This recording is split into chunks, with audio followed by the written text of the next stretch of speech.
ইসলামী bank news top 10। সচিবালয়ের ৭ নম্বর ভবনের ভয়াবহ আগুন ফায়ার সার্ভিসের ১৯টি ইউনিটের চেষ্টায় নেভানো গেছে। উদ্ধারে সহায়তা করেছে সেনাবাহিনী, বিজিবি।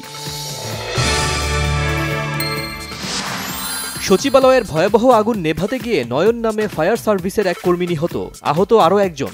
ফায়ার সার্ভিস সদর দপ্তরে জানাজা অনুষ্ঠিত।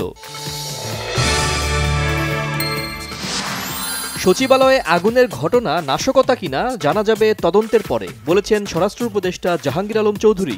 সরকারকে ব্যর্থ করার ষড়যন্ত্রে জড়িতদের ছাড় নয় আসিফ মাহমুদের হুঁশিয়ারি।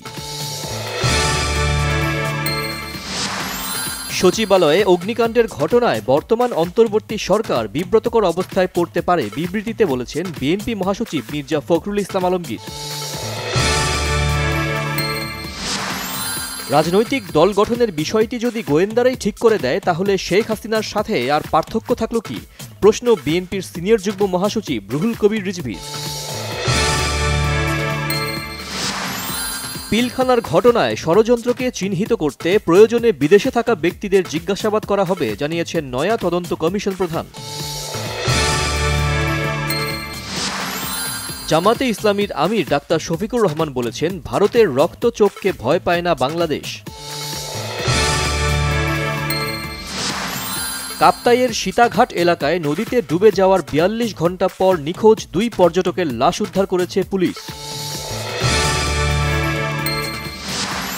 ইসরায়েলি হামলায় গাজায় ৫ সাংবাদিক সহ নিহত কমপক্ষে ১৩ ফিলিস্তিনি, নিখোঁজ আরও ৩০ জন। পুরনো ঠিকানায় ফিরছেন অস্কার জুনিয়র। ব্রাজিলের এই অ্যাটাকিং মিডফিল্ডারের সঙ্গে চুক্তি করেছে দেশটির ক্লাব সাও পাও।